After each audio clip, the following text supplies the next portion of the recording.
Donald, this is your conscience.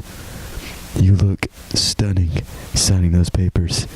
You're the big man now. Yes, you are. I know you have no idea what you're doing. That's okay. You're the president. You made it this far. You can do whatever you want.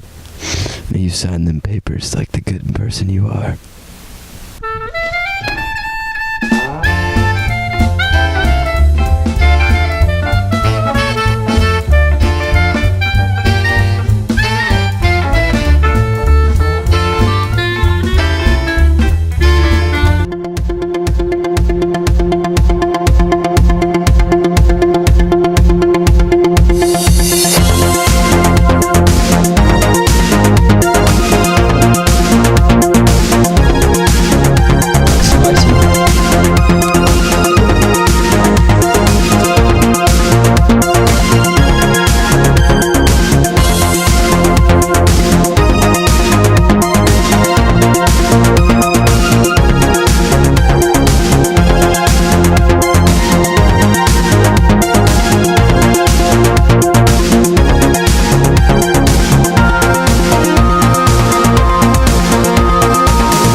Hello, my name is Logan Wiley. And I'm wearing sunglasses all the time because the sun never sets on Planet Cool. And this is your Eagle Eye News. So, the Super Bowl was a few weekends ago. Some people are proud, and some people are just straight up don't even have the words for it. But honestly, let's go see people's opinions. We're here with John McClellan, straight out of Miss Templeton's class. John, was the Super Bowl a man yeah or a man no? Man, no. I agree. But Matthew doesn't, so you should catch him after the news and beat him up, please. So what was your favorite part about the Super Bowl? Well, I really thought the Falcons were going to win at halftime, but they ended up sucking, so I didn't really have a favorite part. I thought they were going to win, like, halfway through the fourth quarter, but apparently not. So, I'm going to go cry for a minute. I'll be back. You bet. What did you think about the Super Bowl last Sunday? Pretty amazing. Saw a little bit, didn't watch the whole thing, and that's what happens if you don't watch the whole thing. It changes just in the last few minutes, doesn't it? Really, you only had to watch, like, last few minutes to see the biggest upset since, I don't know, whenever the last upset was. So maybe I learned something. I need to watch the end instead of the beginning. I just watched commercials because I didn't like either team, but I was actually really disappointed. Very disappointed. Last time I was disappointed this much, I was in my uncle's minivan driving down Highway C. I'm sorry. Coach Cox, this is an awesome printer, by the way. What did you think about the Super Bowl 2 Sundays ago? It was a good game, but I was disappointed in the outcome. As was I. I'm very sad about the outcome. I didn't like either team really, but I was still very upset for some reason. I wish that any other team would have been there, but you know, what was your favorite part about the Super Bowl? I guess just that it actually was a good game and went into overtime, so it was entertaining to watch. There's a lot of records set. You know, there's the first Super Bowl game to go into overtime. There's Tom Brady set like a number of passing yards that, you know, any other quarterback could have easily beat. But you know, it's, I guess, you know, a lot of records set. Yeah. Even the commercials were a little disappointing. They weren't up to par this year. No, I agree. But there were a few. I like the Cam Newton commercial where he throws a bullet to the kid. It's very good. Thank you. Hey, you know that's against school policy, right? That's a double violation. What do you mean? You're not supposed to eat in class and have your hood on, Reagan. But I'm hungry. I can do what I want. Don't tell me what to do. Okay, then. She'll go see Mr. Sal right after this video. So, homecoming was last Friday, and Here's a video of the maids and escorts walking.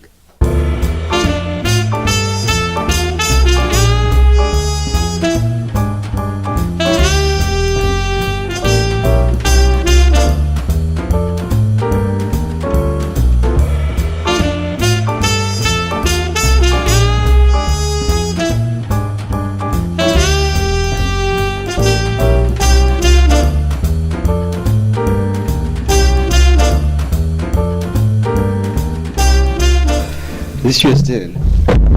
My dog got ran over this morning. Speaking of hit and runs, who's ready for the baseball team to be dropping bombs this year? I know I am. So we're here with Brady Wilcox and Corey Heron, and how have you guys prepared for your season so far? Well, we've done a lot of scrimmaging, a lot of running, a lot of conditioning stuff, a lot of throwing programs, stuff like that. Get our arms stronger, and I don't know, we've just been preparing. Good.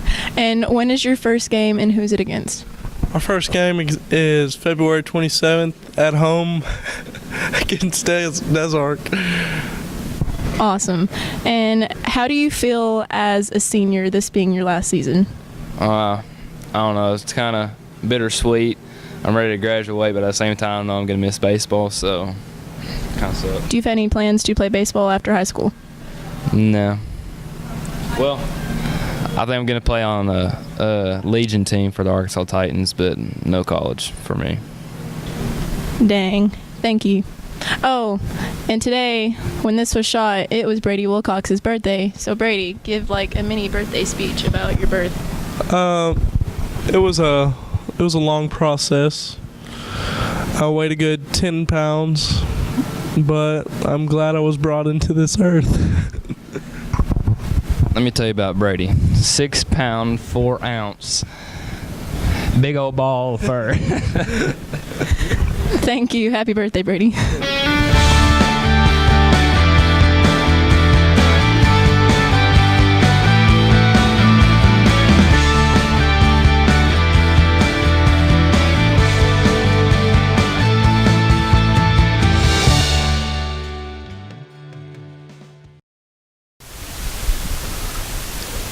So, we're back, and we're here with a nice young man named Logan.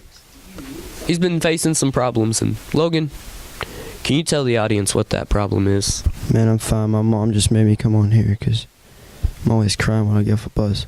It doesn't sound like you're fine. So what's going on? Just be open, be honest. Man, I got no problems, except for this kid. His name's Jonathan in journalism. He's always making fun of me and give me tickles and stuff like that. It's actually very disturbing.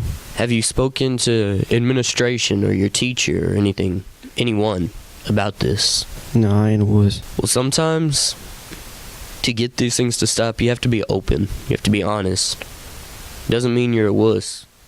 It means you need help. Well, really, if you want me to be open, my name's Ashton Kutcher, and you just got punked. Hello, I'm Dr. John, and we're here today. It's 3 days after Valentine's, and we've been talking to couples lately rather than just one person. Andrew, Millennia, why are y'all here today? Because I don't feel like our relationship is the best that it could be. And how does that make you feel? Pretty irritated. And how does that make you feel? Like she doesn't listen. I didn't want to be here anyways. Millennia, how does that make you feel? Terrible. How does that terribleness make you feel? Even more terrible. I don't want to be here. Andrew, how does her attitude... I wanted to fix our relationship for once. Well, you're not doing good enough. Well, I'm sorry. How does that make you feel? I just want my mom. I don't need this. Millennia, how does that make you feel? Can you just man up? You don't have to hurt me like that. You don't have to play with my emotions.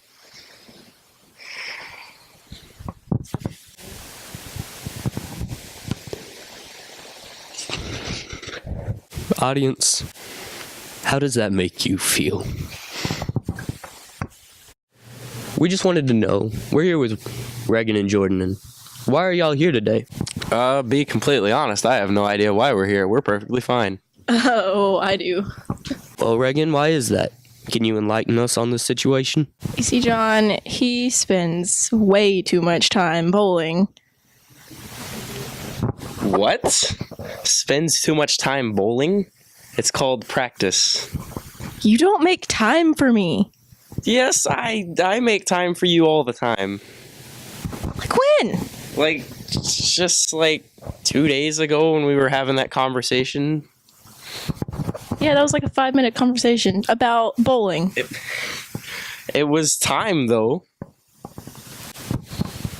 Does that matter? I want to spend quality time with you, and I never get to, and I'm sad, so... You're always begging about it, and, you know, sometimes it's just nice to get away. So you don't like spending time with me? No, I love spending time with you, but... You love your bowling ball more than you love me. No, that's not the case either. I love you equally. What do you mean equally?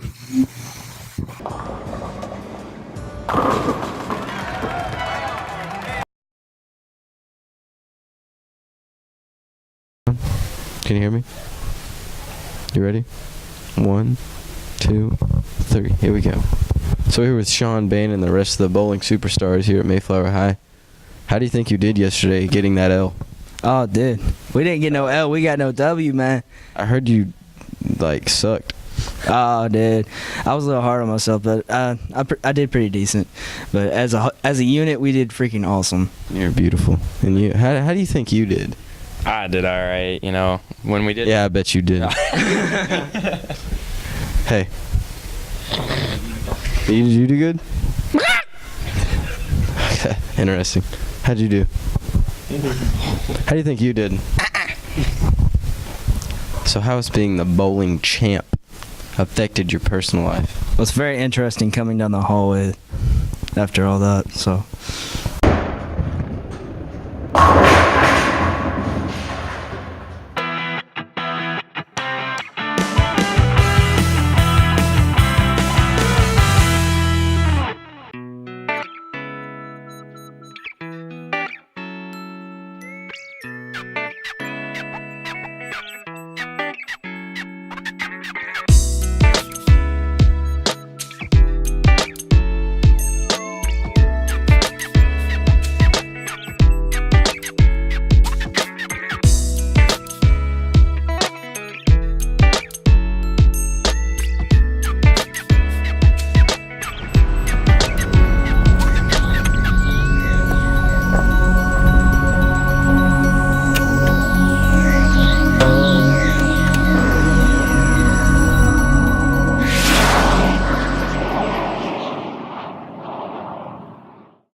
From the Fox 9 studios, here are Robin Robinson and Jeff Passelt. Well, hi there, everyone, and welcome to this Fox 9 Investigators Special. Tonight, we shine the spotlight on some of our most important stories of the past year. We begin with a first-of-its-kind investigation into fatal car crashes. The Fox 9 investigators spent 3 months crisscrossing the state to take you inside the mangled frames of wrecked cars and trucks involved in rollovers. Now, what they found should change the way you drive. That's because nearly every death in the rollover crashes that they investigated could likely have been prevented. Here's Trish Van Pilsen. You can only cover so many fatal crashes in which grieving family members swear their loved one always wore a seatbelt before you start to wonder a couple of things. Do people actually wear seatbelts as often as they say, or is life so cruel that the one and only time they don't wear a seatbelt is the time they roll the car? Either way, there's no undoing the fatal mistake.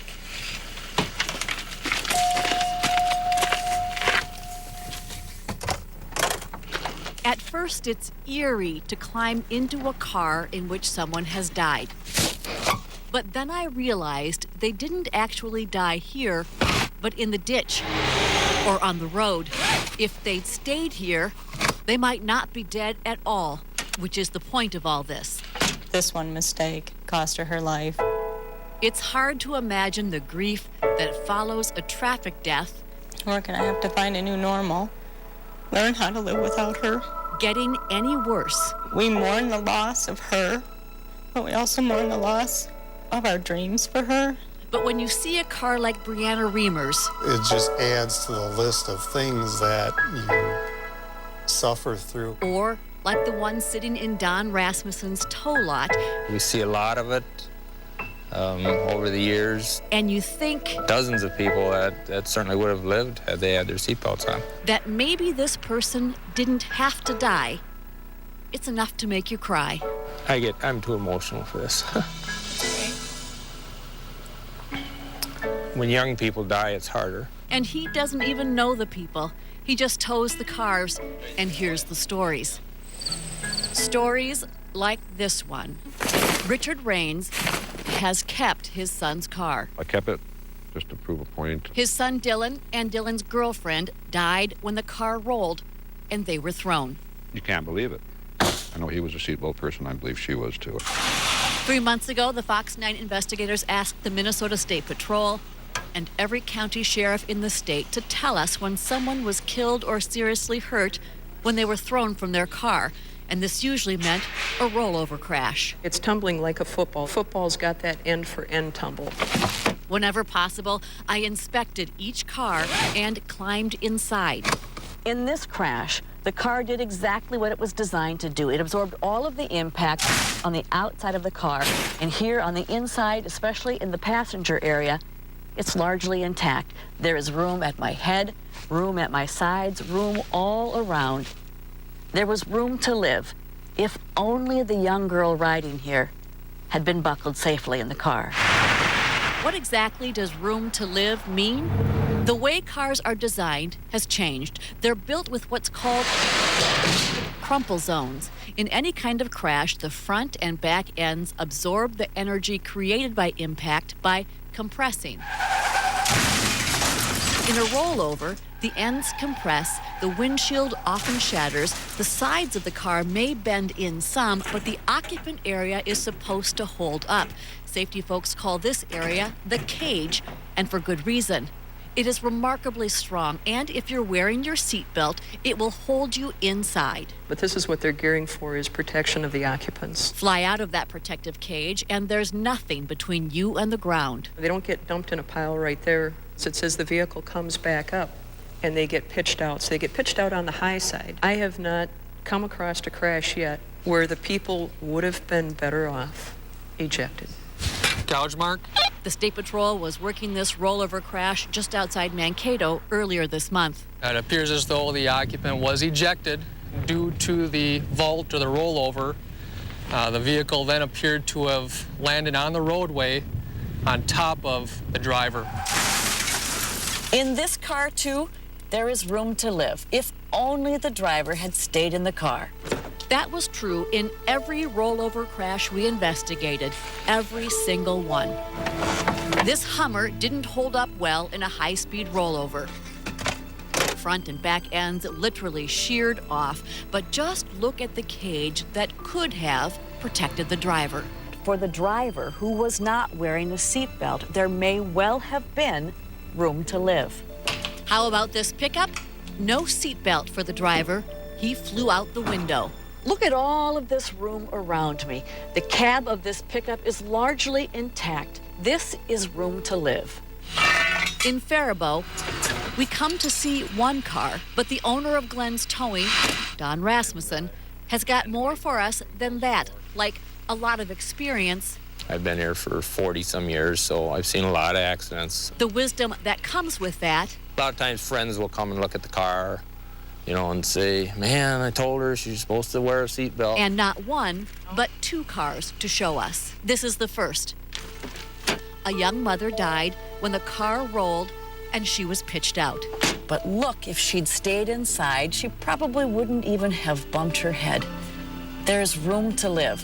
It is a short walk to the second car. Same type of situation, except it was a straightaway road, but he lost control. Went in the ditch, flipped her over a couple times, I'd say. The damage to the two cars is nearly identical. Inside, there is plenty of room to live. And guess what? This driver did. Why? He was wearing a seatbelt. I saw no injuries at all. You know, he was walking around out there. And the contrast between these two crashes says it all. This one here was just a few days ago. So when you look at this and you look at that, what do you think? If only. If only. It, you know, buckle up. If only. Two of the most painful words a family can utter. Buckle up. Two of the most powerful. Brianna Reamer's family has said them all. We always taught her, wear your seatbelt. This is what the inside of Brianna's car looks like. If she had stayed seatbelted inside, she probably would have bumped her head, but there is plenty of room to live. Instead, she was thrown partway out the back window, and the car landed on top of her. One time it all takes, you know. I tell the kids that you let your guard down one time and the messenger of misery will jump right on your back. Only the misery is not your own. Someday I wanted to walk her down the aisle when she was getting married, not walk her down the aisle in a casket. If only there is room to live. She had buckled up. There's room to live. If only room to live. Any of them had. There's definitely room to live. Room to live. Room to live. I've often said that if people saw what I've seen, they'd wear a seatbelt every time. Now you've seen it.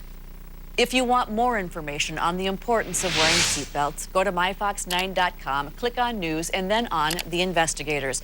I'm Trish Van Pilsum for the Fox 9 Investigators. All right, thanks, Trish. Well, up next.